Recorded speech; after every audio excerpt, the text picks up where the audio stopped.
what we now refer to as Guatemala, the Mayan Empire is situated in its center, in which its lowlands reached their peak around 600 AD. The empire was unrivaled in pottery, hieroglyphs, calendar making, and mathematics, where they left behind an impressive amount of architecture and artworks. We will be going through a detailed account of the daily life of Mayans. Stay tuned to the end of the video to learn more about them. Children's lifestyles in ancient Maya periods were considerably different from those that we have today. They wore different clothes and lived in considerably smaller houses. Families resided in major cities such as Yaxmutal and Palenque, as well as on surrounding farms. Adults worked as farmers, warriors, hunters, builders, educators, and a variety of other occupations. Children from aristocratic households could study arithmetic, science, writing, and astronomy. But impoverished children could only learn their parents' occupations. The Mayans based their culture, in part, on concepts passed down from the Olmecs. The Olmecs resided in the jungles of Mexico's east coast. Between 1200 and 500 BCE, their civilization reached its zenith. The Olmec civilization, like other early civilizations across the world, was founded on agriculture. People in portions of Mexico had switched from hunting and gathering to farming as their primary source of sustenance by 2000 BCE. Maize, or corn, was a particularly significant crop during that period. An unprecedented incident happened to the Mayan people around the 8th to the 9th century. Some scholars have suggested that by the 9th century, the environment in which they had lived had become impoverished, and so it could no longer keep up with the needs of the people. Other scholars believe that continuous warfare resulted in the decline of their population. Most Mayan descendants now live in Central America, in Guatemala, Honduras, and some parts of Mexico. About 40% of the Mayans live in Guatemala. While their civilization ended during the warfare with the Spanish around 500 years ago, the Mayan-rich culture has continued to thrive and has enriched the lives of its native population and even tourists who visit Mesoamerica. Exploring their culture would enable us to understand and to examine their daily life.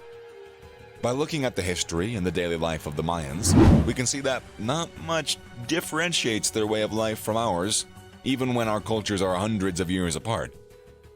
Their daily lives depended, just like ours, on their social class. The king and other noble families were part of the top of the social class. Members of the noble families were often government officers, soldiers, and priests. The middle class belonged to the artisans, the farmers, the potters, the weavers, and the traders. A Mayan would start each morning pretty early. The family would all sleep in the same bedroom on reed mats. Their first meal of the day would consist of a cornmeal porridge referred to as saka. Their main meal of the day was in the afternoon. They would eat a dumpling made out of corn with vegetable and meat fillings. At the close of their work, when the day ends, a corn flatbread tortillas filled with vegetables and meat was eaten, and everyone would retire for the close of the day. They usually enjoyed a little treat of chocolate.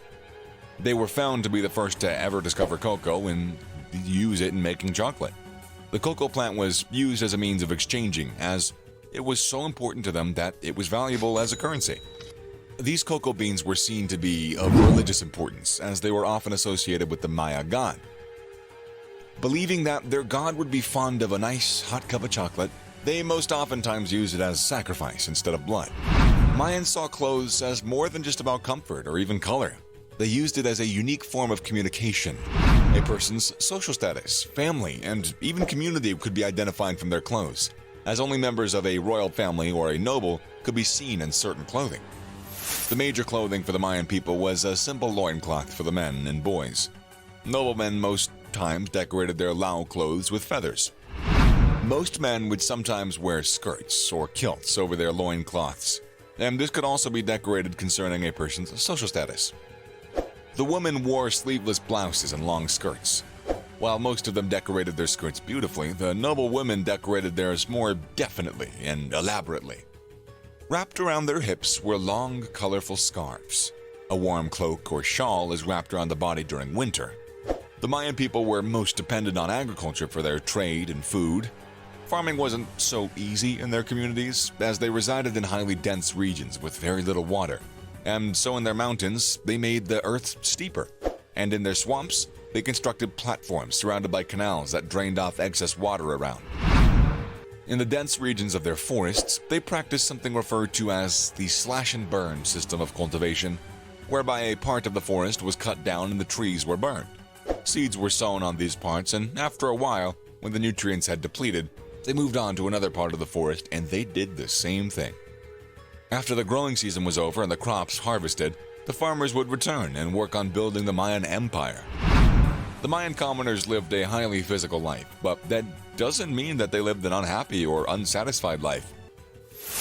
The farmers' work was able to provide for the family and even to feed them fairly well, while the women worked in their homes raising the children, grinding corn, tending to the gardens, and cooking. The men and boys went off to their farms to tend to their fields. The main crop harvested was corn, and others were chilies, tomatoes, onions, garlic, and papaya. The men were also hunters. Because so very little of Mayan culture was put into writing, a very good way to appreciate their life was in their artworks.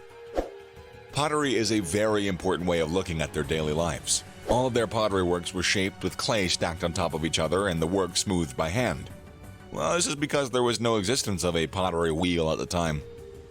Most of their pottery was decorated. Mayans had only weapons and tools made from stone and wood. They didn't have any metal tools. They also didn't have any animals to help in carrying their heavy loads, and so all goods were carried by them. Although some researchers believe that they invented a system of writing using pictures to represent sound, all of this history was burned during the war with the Spartans. They wrote the number 0, which is very unusual for an ancient civilization. A simple Mayan resided in a small hut made out of wood or stone with thatched roofs. They had very little furniture, and they slept on wooden beds with low platforms. Mayans were polytheistic, meaning that they worshipped many gods, and the most worshipped among them being the sun god. They had a belief that the gods created their world, and so they were able to destroy it. And therefore, it was important to honor the gods, to make sure that they were always happy. They worshipped over 160 gods. They practiced ritual sacrifices and sacrificed orphans, slaves, or prisoners of war. They believed that blood gave gods strength, and they sometimes sacrificed animals too. A game called Pokatok was a very popular game during this time, which the prisoners of war were forced to play. The game was played in such a way that only the knee, forearms, elbow, and hips were used in playing. The hands of the feet weren't allowed to touch the ball. The main goal of the game was to hit the ball across the small stone ring, which was placed at the center of the hall. The balls were sometimes hard, and so these people often wore pads to reduce the impact of the balls. This game was a form of religious ceremony, and every Mayan city had at least one ball court. Just like every other culture, the Mayans believed that sickness and illness were caused as a result of the gods' disfavor on them, or by some evil spirit. The Mayan priests performed a double duty of serving their gods while also serving their people. They sometimes acted as healers in the tribes, and they were called shamans. These shamans were asked to examine the sick and prescribe remedies. These remedies could include herbal medicines, minerals, worms, parts of animals like crocodiles or blood, and even the ashes of iguanas. They were greatly terrified of death, and when a Mayan dies, they are either buried or cremated. The peasants were usually buried under the floors of their houses, but of course, this is different for the nobles, as they had more rooms to bury their dead in along with their possessions in tombs. People sometimes were buried in caves, and children in small pottery jars. Most Mayan families took out time to celebrate special events in their houses, like the birth of a child or the marriage of their children. Once a child is born, a priest is called to perform a ceremony where he tells the child's future and guides the parents on how to raise the child. In the 3rd month of birth, the girls also go through another kind of ceremony where they're given an introduction to some of the tools that they're going to be needing throughout their life. Tools for spinning and weaving, soaking and grinding maize are placed in their hands. In the case of the boys, this type of ceremony is done for the 4th month. They are given farmers' tools like hoes, axes, spears, and traps for hunting. The Mayans were amazing people who lived hundreds of years ago. Their way of life has always been among the most interesting in our current history. What do you think of them, though? Please leave your thoughts in the comment section down below, as well as your questions. Thanks for watching the video, and do give it a like. Also, don't forget to subscribe to our channel and hit that bell icon to get notifications when we post new videos like this. Later.